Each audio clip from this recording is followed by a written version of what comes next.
estão praticamente, né, dentro do campo e não se policia em relação a isso. Eu acho um absurdo.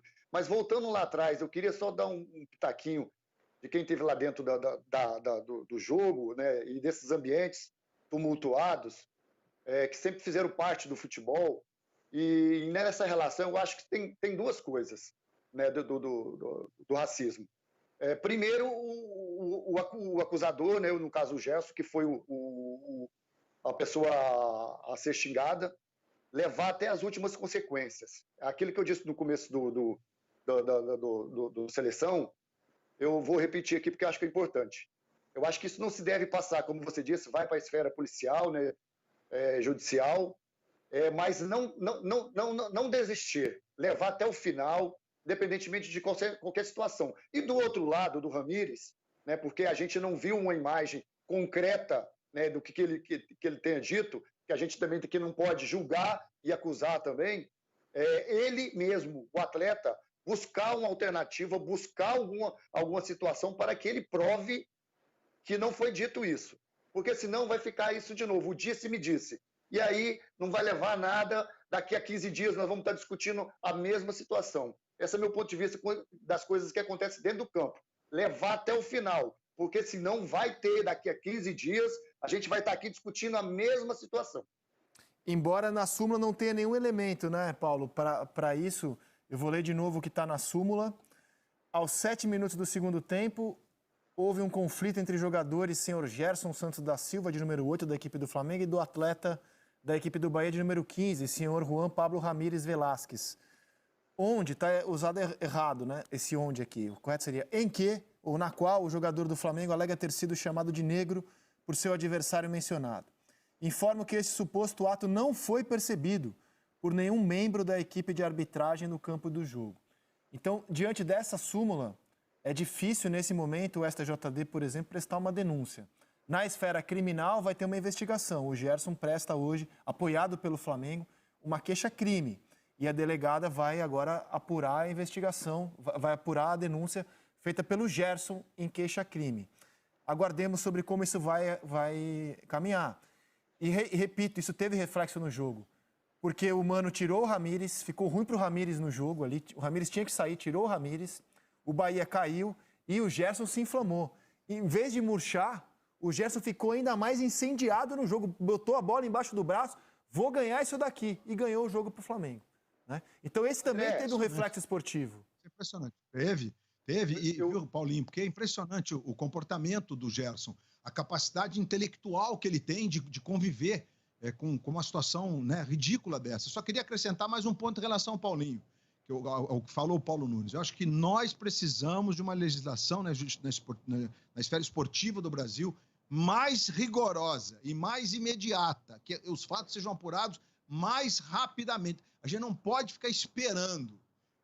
Eu acho que nós temos que dar um passo à frente. A justiça esportiva do Brasil tem que dar um passo à frente. A gente está perdendo oportunidades. O futebol brasileiro sempre foi protagonista também do ponto de vista das leis do jogo, da interpretação delas pela arbitragem e do ponto de vista de como ele caminhava no sentido de conviver com nuances como essas ao longo da história, não especificamente de racismo, mas outros fatos além do campo de jogo. Então é impressionante como a gente está perdendo a oportunidade. A CBF quer ser protagonista nesse momento e quer ser de vanguarda e pode ser e deve ser. Vamos avançar, vamos reunir.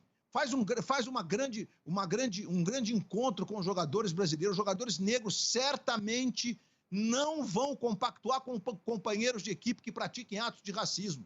Não vão. Não vão, porque é muito mais do que jogo. É muito mais do que a classificação do campeonato, de ser rebaixado, de ganhar uma vaga na Sul-Americana. É muito, muito, muito mais. Então está na hora da gente se unir e criar mecanismos para que as punições sejam mais rápidas, mais imediatas e mais eficazes e mais fortes também, viu, Paulinho? E eu falei que era hoje que o Gerson ia prestar queixa-crime, porque assim estava noticiado, mas a produção me informa que vai ser amanhã, às 10 da manhã, na Delegacia de Crimes Raciais e de Intolerância, que é o DECRAD, no centro da cidade do Rio de Janeiro. Amanhã, 10 horas, o Gerson vai prestar a queixa-crime. E para fechar esse bloco, tenho certeza que no próximo bloco, os amigos do A Regra é Clara vão debater não só essa questão, mas também os lances de arbitragem, vão divergir das opiniões que demos o que mostra que árbitro pensa de um jeito e quem vê o jogo muitas vezes pensa de outro. Então a gente vai voltar ao tema da arbitragem depois da regra clara. Mas para fechar esse primeiro bloco, eu quero exibir aqui os 5 próximos jogos do Flamengo e do São Paulo, nessa disputa entre as únicas 2 equipes que, nesse momento, dependem apenas de suas próprias forças para levantar o caneco. O São Paulo, na próxima rodada, visita o Fluminense. Depois, o São Paulo visita o Bragantino e o Flamengo joga contra o Fluminense no Maracanã. Aí o São Paulo recebe o Santos, o Flamengo recebe o Ceará.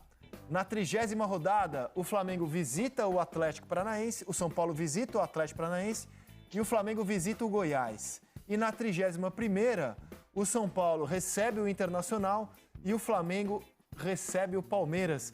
E aí, Cereto, depois de 5 rodadas, como estará a pontuação? Já fez as contas aí, não? Ó, não sei. Mas em tese a tabela é muito parecida, né? A tabela é muito parecida nesse momento. Porque o São Paulo e o Flamengo pegam o Fluminense, tem o Santos do lado do São Paulo, se não me engano, e o Palmeiras do lado do Flamengo, não é isso? Se der para mostrar de novo. Vamos pôr de novo. É isso, né? É isso. Então, olha só. O São Paulo pega o Internacional. A tabela do São Paulo é complicada também, hein? Pega o Santos e pega o Internacional. O Flamengo pega o clássico do Fluminense, o São Paulo também vai pegar o Fluminense e pega o Palmeiras. Em tese, a tabela do Flamengo ainda é um pouco mais tranquila. Mas acho que só um pouco. Tá bem. Olha, esse jogo de sábado contra o Fortaleza vai ser bem intenso. O Fortaleza perdeu o clássico local, perdeu do Ceará por 2-0. A gente vai para intervalo com esses gols.